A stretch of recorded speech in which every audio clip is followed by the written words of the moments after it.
Hello, Slicey Dicers. This is Brian with another top 10 of the year list for you. This is the $100 to $300 price range for folding pocket knives. This one was tough. I just want to say, of all the years and categories I've done of this is the third year, and I've done multiple categories every year. This one was definitely the toughest. This was especially up towards the higher end. It's pretty hard. Nothing is any in particular order except for the top three. The top three are in that's the top three, and I'll go 3, 2, 1 on those. And if you go to the community page, which this is a little on my front page we're looking at right now, and click on this community tab, and you will see youtube.com/SliceyDicey. Click on this community tab. There will be a poll. You can choose amongst those top three as to what your choice is. I've already have one up for the $100 and under. I will link to that video down below if you guys want to go watch that. And then on New Year's Eve, I will announce what your choices were.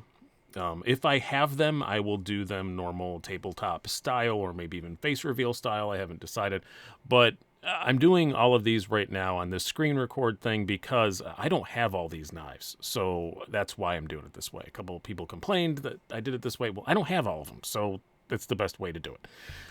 So yeah, the rules are the same as it was in the $100 and under. They must have come out in 2020. That's the most common thing people get confused about. They say, oh, you should have said the Benchmade 940 or whatever. Well, that came out an eon ago. It doesn't count. It's not a new for 2020. Also, it must be somewhat obtainable. There are a few of these on here. They're a little hard to get, but if you're patient, you can still get one. I make sure that you can get one if you're patient and you really look hard for one. And there's nothing like one and done, one of 200 gone forever knives on this. I don't do that. And thirdly, I have to have experienced it. If not reviewed it, I have to have at least had it in my hand enough to develop an opinion. All of these I did review. There's going to be links to the videos of all of them down below. So let's get going. First one up again. These are in no order until we get to the top three.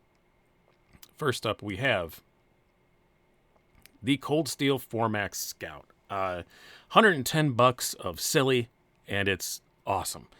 AUS 10A steel, stainless steel liners. That is the difference between the 4MAX and the 4MAX Scout. The 4MAX is pretty much out of production and gone. But that was $300 or $400. 20 CV steel, titanium liners. It was pretty expensive for a knife this big that, let's be honest, not everyone's going to be able to carry. This is 10.2 ounces. It's pretty heavy. It is kind of dumb, but it is not just a hand axe. It can actually cut things.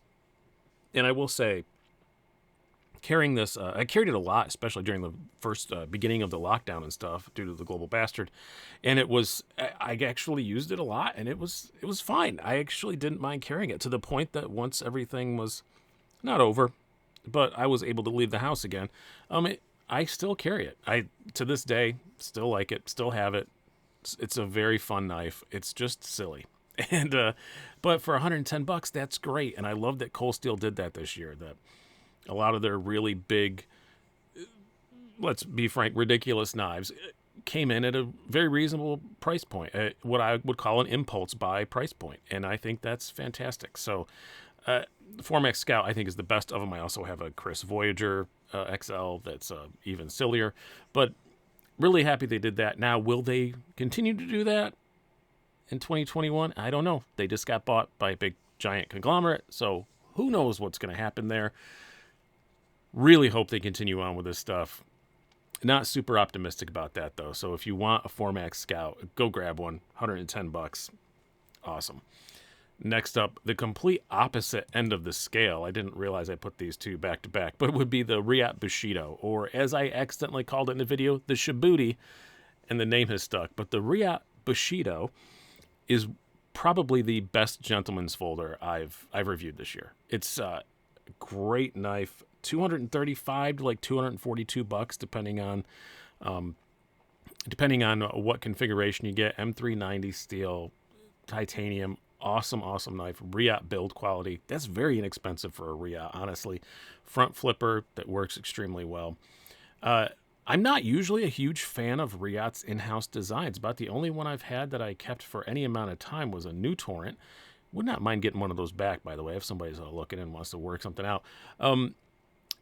But other than that, I like a lot of their collaborations. I love a lot of their OEM work. I think they're the best OEM in the world. But their in-house stuff didn't blow me away. This one did.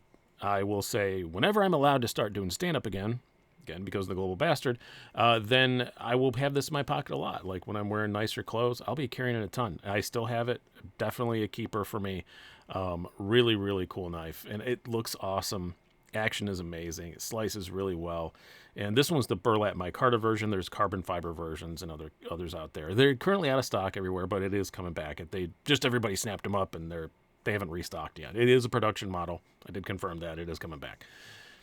Next up, this is probably the hardest to obtain. And saying that, you probably know what brand it is. The TRM Neutron 2, or the Neutron, as I call it. Not in the top 3 because it's not a huge difference from the previous one. It's basically, they took the Neutron and they added all the features that the Atom has, the nested liners and stuff like that.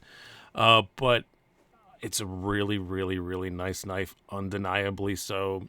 As is usual with TRM, you can change the scales in like 10 seconds. There are several options available. Not as many as there are on the others, but it's because the Neutron 2 is new.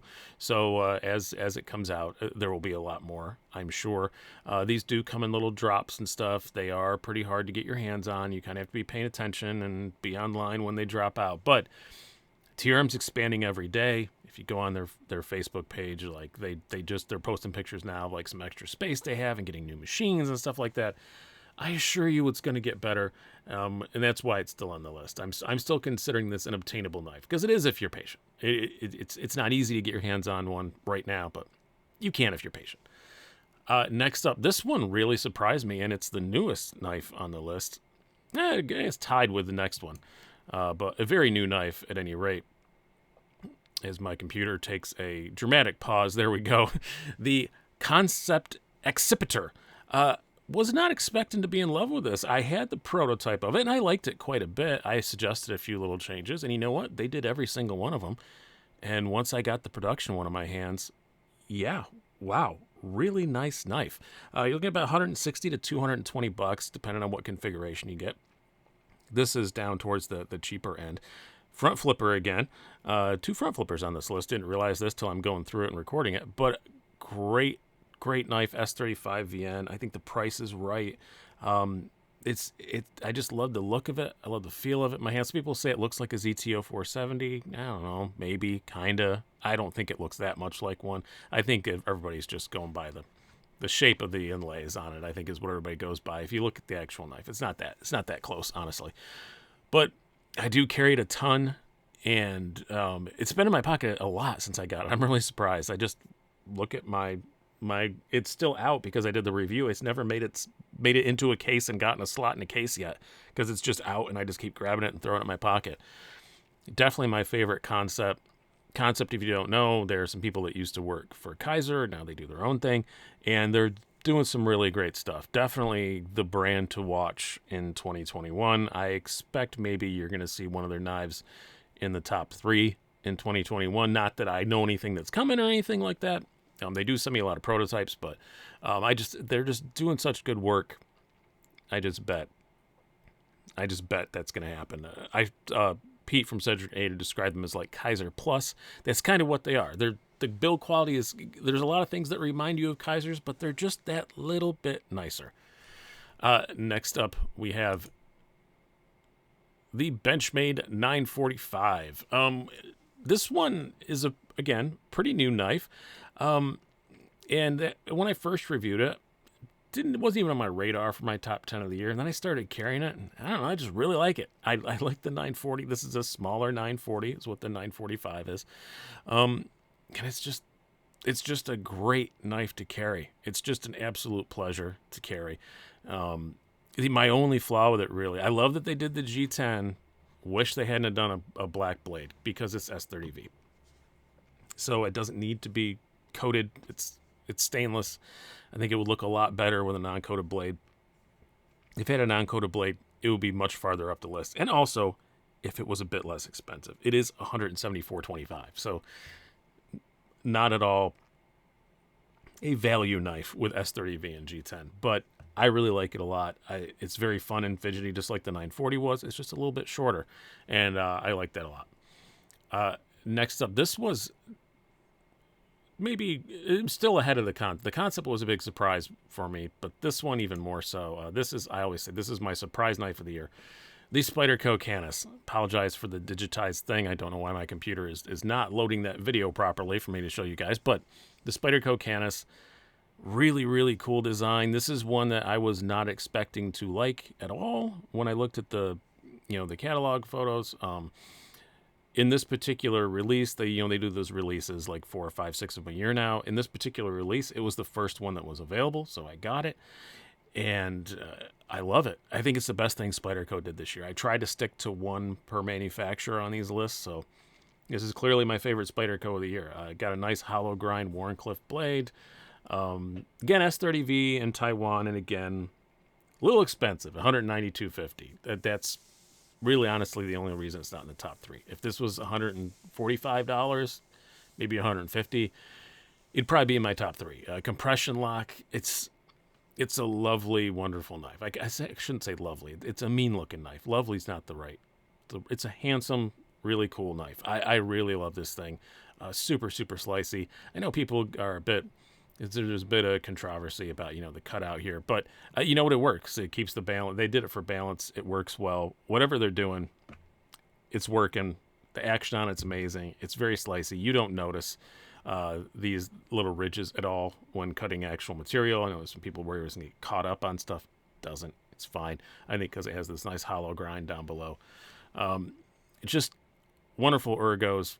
Taichung, Taiwan, Spyderco quality. Outstanding knife. Next up, this manufacturer was tough because, as I said, I'm trying to do one per manufacturer. So I could have gone with the Banter. I could have gone with the Gava. But at the end, for I went with another pregnant pause. There we go, the Kite Fin. Beautiful knife. Beautiful knife, especially with this marble carbon. They come in full titanium, all kinds of other stuff. The regular versions that, like this one, that were $157 are pretty much all gone. There's a slightly more expensive version now that they just released that's still available. I'm getting one of those. I don't have this one anymore, but I'm going to get one of the nicer ones. I like it that much. Super lightweight, super slim, very slicey. I want to say this was like 13 or 14 thousandths behind the edge, maybe even less than that. Beautiful hollow grind. It was 20 CV steel, if I remember correctly.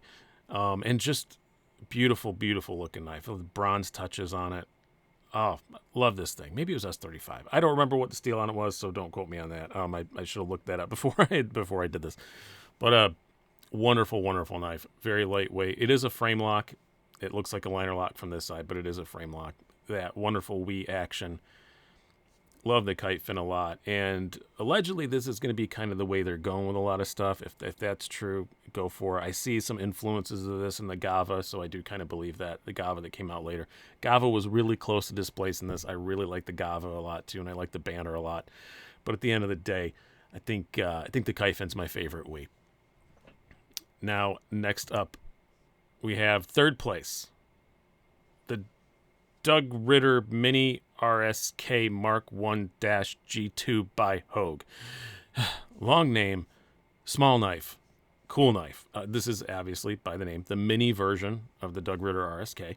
I like it better than the full size. I've had 2 of the full sizes. I've let them both go. I have not let this one go. It's a really cool knife. You have their version of the now unpatented Axis lock. I think they call this the Able lock. It works really well. Was it Able lock? Was that them or was that somebody else? Somebody has so many names for this lock, I can't remember. But I do really, really like it. 20 CV steel in this newer version. Older versions of the full size were M390, but everything's 20 CV now. It's basically the same steel. Great action, really good ergonomics, and perfect size for me. I've said multiple times, mini griptilians don't fit my hands well. The Mini RSK does. And for that reason, if nothing else, it would make the list. It's very grippy. This thing ain't coming out of your hand. A little bit of a pocket chewer upper, pocket destroyer, but it's not horrible. This sunburst kind of G10. But great knife and a great cause. You're supporting Doug Ritter, who runs Knife Rights, who helps us get silly knife laws overturns or stops them from happening in the first place. So definitely check out kniferights.org and donate to them if you can. Now, in second place, these last two were the toughest by far. Second place, Quiet Carry Waypoint. Love the Waypoint Vanac Steel Titanium Liner Lock LC200N liner. So this whole knife is completely rust-proof, basically. And I did test that. I did dunk it in salt for several hours and let it air dry, which is kind of like the worst thing you can do to a knife. And this little screenshot is taken after I did that, and it's completely fine. No problems with it whatsoever. Love it to tiny little pieces, but the reason why it's not number one is $295 and kind of hard to get. They did just do another second batch of them.